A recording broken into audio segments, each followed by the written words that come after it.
Well, hello, friends, and welcome to the deep dive. This is going to be a very special edition because a special guest with us here today. This is Thomas Agutu. We're going to get to know him. He was in church, preached for us, or brought a presentation about his ministry in Kenya, and so we're going to hear all about that today. So welcome, Thomas. Thank you. We're glad you're here, and we're ready to get into this thing, so let's go.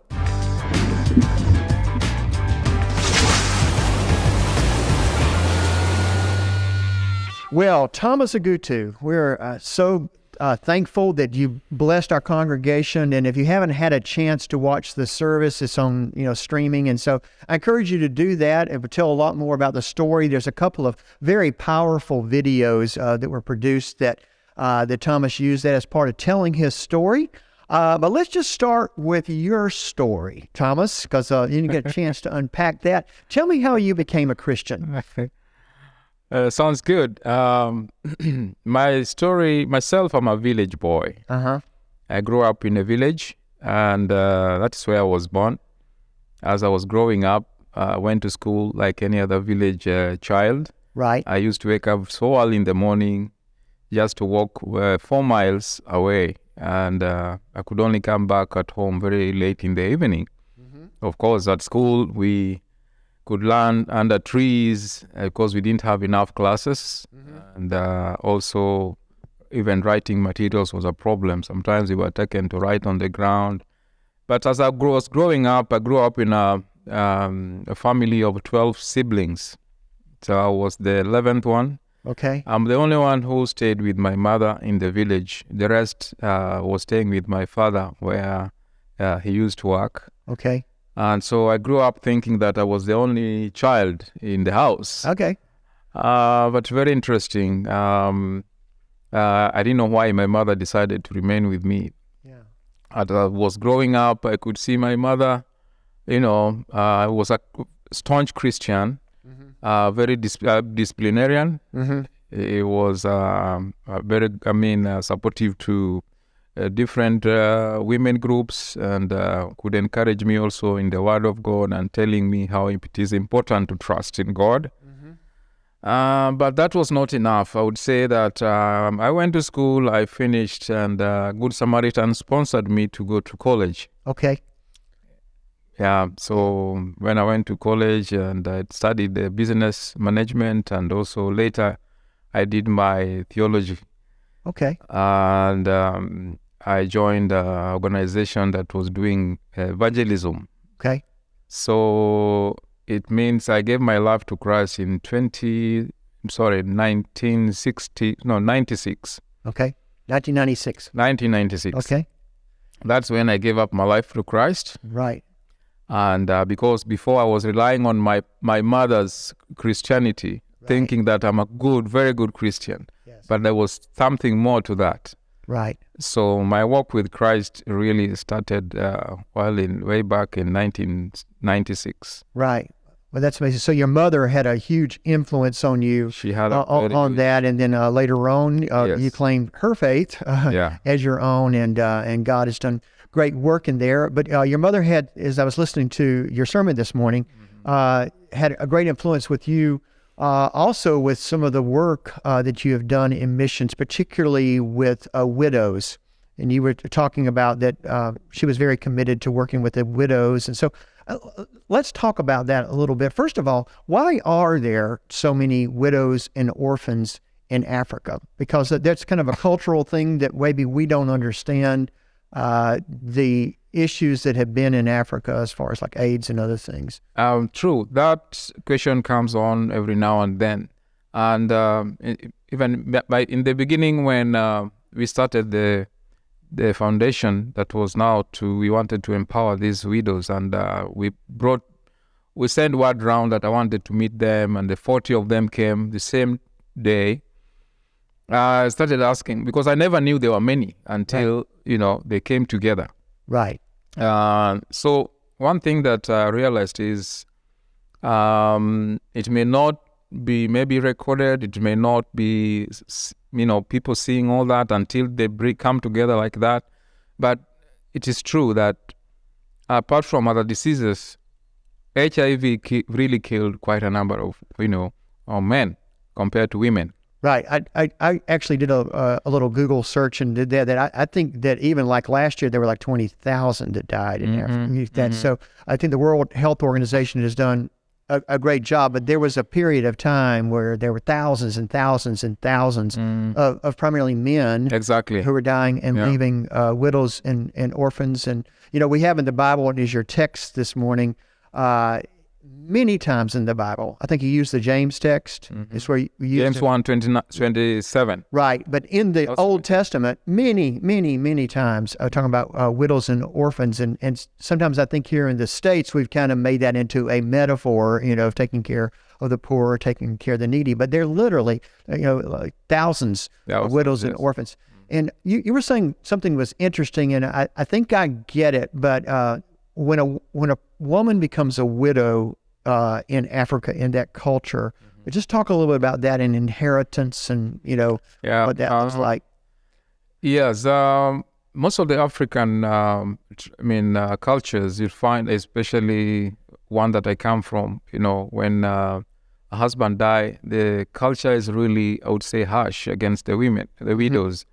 As in biblical times, too. Yeah. So what they go through is something that is so inhuman because, as I mentioned, that they lose their homes, they lose their dignity, they lose, like I would say, their life, because when somebody now start dictating, because they always believe that as a woman, you came into the husband's home. Right. You are the one who joined the husband.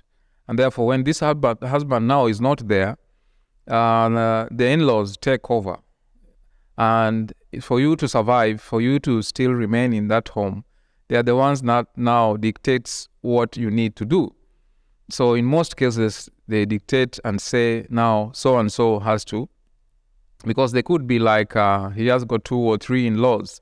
So they sit down and decide who is going to remarry or to marry you. But most women are not comfortable. But you see, again, this is what made a number of families to be affected by HIV. Because if a woman, the husband had died because of HIV, the possibility that this woman has HIV is very high. So in the beginning, they thought HIV is just a curse. Yeah. And so they did not mind. The woman could be still maybe healthy, but already this sickness is there. So these women with empowerment and all this, some of them were like, no, if I remarry again, I will continue spreading this disease. Right. So he goes into the other in-law's family, which maybe already has like two women are there, or one woman is there with the children. So if you accept to be married in that family again, it means you are taking that disease to that family. You use the word empowerment a lot, and I like that sort of, it's kind of your vision statement of empowering that women. But I mean, that word, we use the word empower here. In fact, it's part of our vision statement, but it really, it's almost like their property, right? That they lose their right of making their own decisions, their own choices, their own livelihood, and that's placed in the hands of somebody else. And that's, you're right. Yeah. And dignity was another word you use. Exactly. They use their dignity, they use their homes. And what I mean is, you're just there to be seen. Yeah. Your views are not taken seriously simply because you're a widow. Right. And yet we have maybe, organizations that like schools, when a board is being elected, a widow cannot easily be elected simply because culturally he's not supposed to participate in something like that.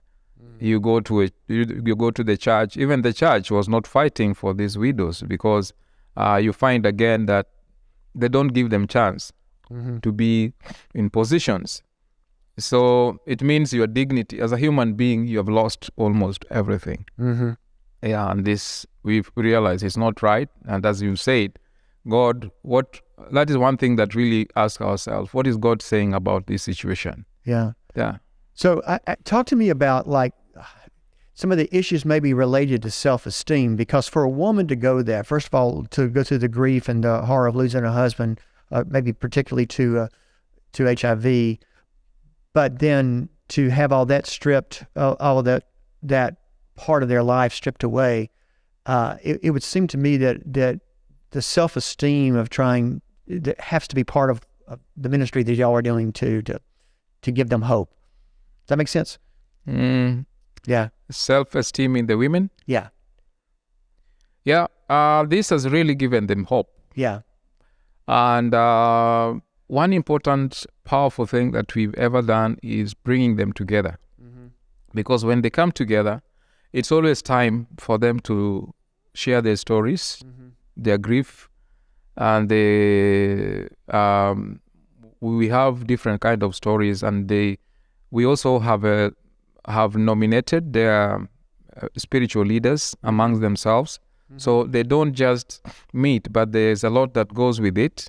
Yeah, they encourage themselves in the Word of God, and then they encourage themselves in all that they are going through, and then fighting for them as a group became very easy, because we had now to not just talk to the elders, but also to the government representatives to protect them from such kind of outdated cultural practices. This really has helped, because it's difficult to help one, and when they are left in their homes and nobody visits them and takes care of them, he has nowhere to go and share her story. Then these women were just suffering and dying in their own, nobody not knowing exactly what they go through. And most of them, it is true, ended up dying faster after their husband passed away, because of the stigma, the frustration. You see the children, nobody's now providing for them. And so, yeah. How would they make their livelihood otherwise if they're just out? Yeah, Well, I like that question. How would they make their livelihood? Because if sometimes you have gone through, like, the properties that you owned with your husband maybe has been taken away. So it means they start from zero. You'll find some of them now trying to do small-scale business in the markets, or some now are forced to go into prostitution. Being that we come very close to the lake, at times I could see what people termed as, fish for sex. Because that is why I said, let anything else maybe happen to you, but poverty should not knock at your door. Because, it's really something that stings. As I said, it really bites. Poverty really kills. And when you are poor, and especially you have children, and these women could imagine that when they go back home, the kids will not be having anything to eat. They were hoping, in the morning she gave them hope that you maybe just wait, at least by end of the day, you'd be having something. So when they go to, near the lake and, meet these fishermen who has got maybe the, fish and all that. So they could dictate for them, for me to give you this that I have, you have to, sleep with me. Yeah. And so HIV spread very fast around the lake. Sure. Yeah. Because these women now, they didn't care. They had now to sell their body. Right. They're just trying to eke out an existence. Exactly. Yeah. Yeah. So very innocent people, or innocent women, getting into such simply because of poverty. Right. Yeah. And so part of your ministry is building homes for the widow women. And how many do you know how many you've done at this point? We have done 55. 55. Yeah. By 3 weeks ago, we did the 55. 55. And so, when you look at just basic human needs that we have, home and shelter is just, one of the most basic things. When you have that, just the stability of life to have a home. Yes. And so it's what a gift that you're giving with that. And, when you talk about American dollars, we're not really even talking about too much. How much do one of these homes cost? Yeah, to build a house, we use $1,500. to be able to build, a house for a widow. Yeah. So and they look like pretty substantial houses. I mean, as far as the way that they're simply made, but it's a structure that looks like it's and being that more of them are still coming on board, and right now we are working with 600 widows, so it means there's still need on that side. So I'm guessing those those videos are on YouTube. Is that correct? Yeah. So maybe we can make a link to those so you can see, if you're watching this and you weren't in church, you can see what we're talking about as far as the homes. We're also going to put links about how you can get involved with the organization. And then there's another side of the organization, and that has to do with the education of the kids. Yes. That's a key too, to overcome poverty. You have to take care of those basic human needs. Yes. But education is the key. So talk to me about that work that you do with the orphans. So as soon as we started empowering them to, be able to feed their kids and all this, we said that is not enough, and therefore it would be like a circle. Fine, you give them food, or they have food this time. What about tomorrow? What about 5, 10, 20 years to come? So we looked at it and I said, we need to see ways of supporting these children, and not just supporting them in the area of education, but a holistic approach. We wanted to do it. That is why we said sending these kids to just any other school was not enough. But because we understand what they go through, we wanted to work with them. And that is why we came up with we call it Dominion Model School. A model school, we wanted to lead by example. And I want to tell you, we are only 3 years old, but the first attempt to the national examination, we were number 1 in the whole county. Wow. That's not country, but the whole county where we are. Yeah. So this was a demonstration of what can be done, and also what we want, where we wanted to go. And so people asking about us and all that. So these kids, we take them to this school, and we holistically bring them up responsible citizens. And once we release them out there, we should be sure that they can be able to take care of their families back at home, and then this thing could be like supporting a generation that will also support another generation. Right. Yeah. So let's talk a little bit about that word holistic, because I love that word too. It's a church word we use around here. But, many times one of the complaints here in the States is kids just studying or being educated to pass the test.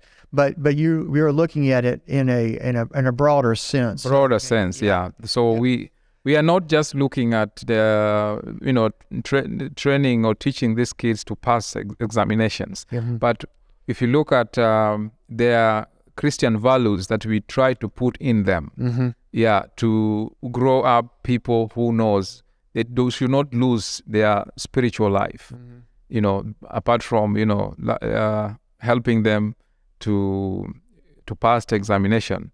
So our children or our kids, if you look at their Christian life, it is very impactful. Kids who knows, some of them are even saying we want to become pastors one day, simply because they understand who God is. Yeah. So we felt like if we lose that side or that part of it, then it's very difficult to train a child when he's already old. The Bible says that train a child in the way he should go, and he will not depart from it. So that is why we said I thank the Kenya government who accept one of the things that is examinable, or subject that is examinable, is CRE. We call it CRE, Christian Religious Education. Okay. Yeah, that is part of the subject that is taught in school. And this really, give us also now opportunity to freely talk about it and help these kids grow up holistically. That's wonderful. Well, thank God for you and for the work that you're doing there. And you really touched a lot of hearts today. I know we had some folks respond who are wanting to do some sponsorships and to get involved in other ways. We're going to put some links in the show notes of this So if you're watching this and want to know more or get involved more, you'll be able to find those links there. How long are you going to be in the States? How long have you been in the States? And I've been now in the States for 1 month. Okay. And think we are ready to go back home. You're ready. You're homesick. You're ready to go home. Yeah, the place has been cold for us. This is cold? This is cold. Okay. Yeah. Yeah, we left when home was warm. Yeah. And of course, you expect this weather to be slightly different. Yeah. I happened to pass by Colorado. Okay. Colorado is snowing. Yeah. The snow is everywhere. So if I've been in Colorado, you've seen it different. Yeah. Georgia in the spring, you never know what you're going to get. It could be 30, it could be 70. Mm-hmm. So you're here every year, just about to come to the States. Yeah. Most of the time I'm here every year or after every 2 years. Okay. I happen to come back and, share with friends what God is doing, and I can update them on the position. Well, I hope our paths, I feel like our paths will cross again, and I appreciate you sharing with us at church this week and also here on the podcast this week. And I thank you very much. Look forward to seeing where this all goes. So thank you all for watching, and we'll be back next week with another special guest, I think, as we're talking about Fresh Expressions next week with Heather Jalad. So as always, God bless you, and we'll see you next time. Bye-bye.